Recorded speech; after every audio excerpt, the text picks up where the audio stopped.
नमस्ते, मैं आपका होस्ट श्रेय हूँ और आपका स्वागत है प्यार की दास्तां में।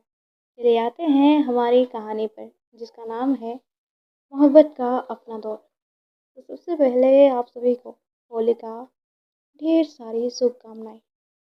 आई होप कि आप सब अच्छे से होली खेलेंगे। तो सीधे आते हैं आज की पार्ट पर। सुबह की पहली धूप एक न के कमरे में पड़ रही थी।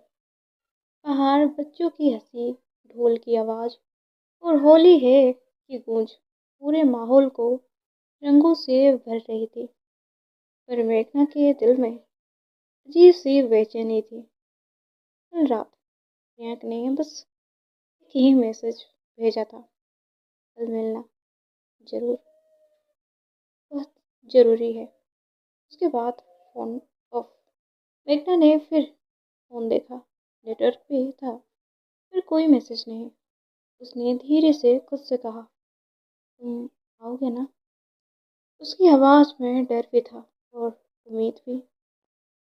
कैंपस रंगों से भर चुका था, हर तरफ गुलाल, पानी, संगीत और डांस। पर मेघना की आंखें सिर्फ एक चेहरा को ढूंढ रही थी, और वो प्रियंक। हर बार जब कोई वाइट कुर्ता पहने नजर आता, उसका दिल एक सेकंड के लिए रुक जाता, फिर टूट जाता। अचानक किसी ने पीछे से आके उसके गाल पर हल्का सा रंग लगा लिया लगा दिया। मेघना पलट कर गुस्से में बोली, प्रिया। पर सामने कोई और था। उसकी आंखों की रोशनी एक पल के लिए चली गई। सॉरी मेघना मैम, मैं वो लड़का कुछ बोल ही रहा था कि मेघना बिना कुछ कहे वहां से चली गई। कैंपस के एक कोने में आकर वो रुक गई, आंखों में आंसू। अभी तक क्यों नहीं आई? कहीं कुछ उसने सोचा भी नहीं चाहा। फिर कहा, नहीं, ऐसा कुछ नहीं होगा। उसने फ़ोन को जोर से पकड़ लिया, जैसे उसे ही सहारा हो। तभी फ़ोन पर नो नंबर से कॉल आया। हेलो। उसकी आवाज़ कांप रही थी। दूसरी तरफ से बस एक ही शब्द, प्रियंक। मेघना का दिल जोर से धड़कने लगा। प्रियंक कहाँ है? कौन बोल रहा है? 2 सेकंड की खामोशी, फिर आवाज़, उनका एक्सीडेंट हो गया है, आप जल्दी आइए। फ़ोन उसके हाथ से गिर गया। सांसें तेज, आंखें खाली। ये झूठ है, ये झूठ है। वो बार बार बोलती रही। उसने नंबर डायल किया, फिर स्विच ऑफ। होली का शोर धीरे धीरे दूर होता गया, जैसे दुनिया रुक गई हो।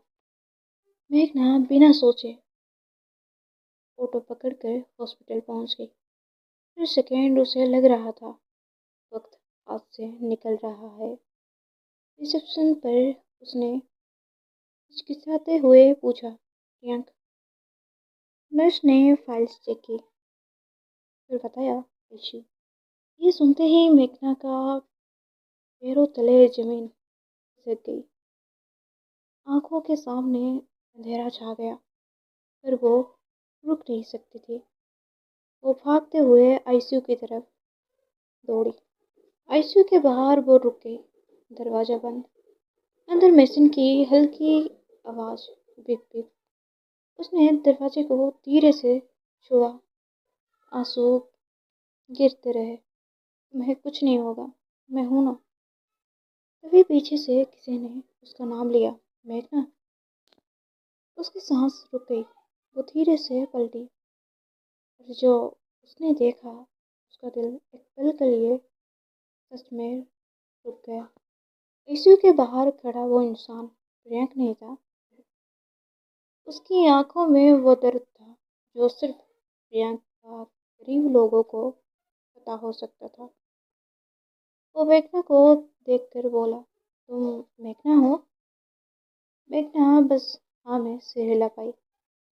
उसने अगला सेंटेंस बोलने से पहले गहरी सांस ली। जो तुम जानती हो सब सच नहीं है।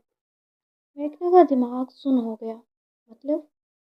वो आदमी धीरे से बोला, एक्सीडेंट नहीं था। मेघना का दिल जोर से धड़कने लगा। प्रियंक आईसीयू में है, पर उसकी जान को अभी भी खतरा है। और जिससे जिसने ये किया है वो अब तुम तक पहुंचने वाला है। मेघना का चेहरा सफेद पड़ गया। मैं? वो आदमी सिर्फ इतना बोला, तुम दोनों का प्यार किसी को मंजूर नहीं। तभी आईसीयू का डोर अचानक खुला। डॉक्टर बाहर आए और उनके चेहरे पर वो एक्सप्रेशन था जो मेघना कभी देखना नहीं चाहती थी। तो आखिर आगे क्या होगा? क्या प्रियंक होश में आएगी?